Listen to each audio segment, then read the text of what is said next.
Viveka Goyal Riddhi Siddhi channel में आप सभी का स्वागत करती हूं। आपने अभी तक हमारे चैनल को सब्सक्राइब नहीं किया है तो कृपया इसे सब्सक्राइब अवश्य कर ले। साथ ही बेल आइकन को भी दबा दें जिससे हमारे आने वाले हर वीडियो की नोटिफिकेशन आपको मिल सके। आइए करते हैं कुछ बातें सनातन धर्म की।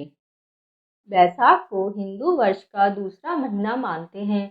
कृष्ण पक्ष के अंतिम दिन को अमावस्या कहा जाता है और इसके दूसरे दिन से शुक्ल पक्ष की शुरुआत हो जाती है। यह दिन धर्म, कर्म, स्नान, दान, तर्पण आदि के लिए बहुत शुभ माना जाता है। बैसाख अमावस्या बैसाख मास में पड़ने वाली अमावस्या को कहा जाता है। बैसाख अमावस्या को शनि जयंती के रूप में भी लोग मनाते हैं।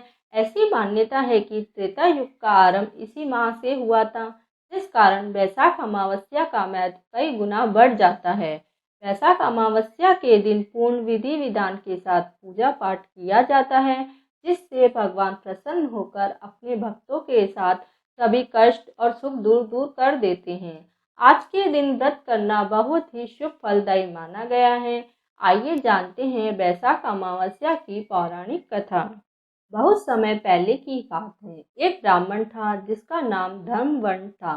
वह बहुत ही धार्मिक प्रवृत्ति का व्यक्ति था। वह ऋषि मुनियों का बहुत आदर करता और उनसे ज्ञान ग्रहण करता था। साथ ही व्रत उपवास करता था। एक बार उसने किसी महात्मा के मुख से सुना कि भगवान विष्णु का नाम इस कलयुग में स्मरण करने से जो पुण्य प्राप्त होता है और किसी भी अन्य कार्य से प्राप्त नहीं हो सकता।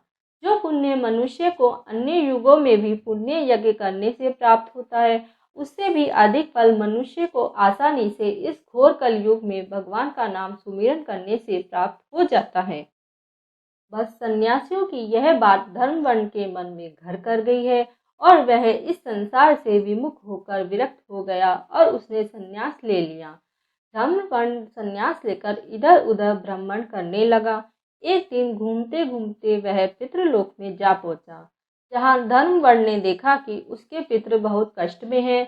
धर्मवर्ण ने अपने पितरों से पूछा कि वह इतने कष्ट में क्यों हैं। तो पितरों ने धर्मवर्ण को बताया कि उनकी यह हालत धर्मकर्ण के वजह से ही है। तब धर्मवर्ण ने अपने पितरों से पूछा कि उसने ऐसा क्या किया है जिसकी वजह से वह इतनी परेशानी में है।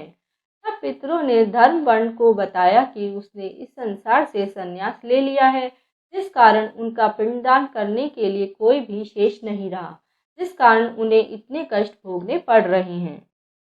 धर्मवर्ण ने कहा कि मैं ऐसा क्या करूं जिससे आपके कष्टों का निवारण हो सके। पितरों ने कहा, अगर तुम वापस जाकर सन्यासी जीवन छोड़कर गृहस्थ जीवन की शुरुआत करो और संतान उत्पन्न करो तो हमें कष्टों से मुक्ति मिल जाएगी। और इतना ही नहीं, बैसाख अमावस्या के दिन पूर्ण विधि विधान के साथ पिंडदान करना भी याद रखना। तब धर्मवर्ण ने अपने पितरों को वचन दिया कि वह अपने पितरों की मुक्ति के लिए उनकी अपेक्षाओं को जरूर पूरा करेगा।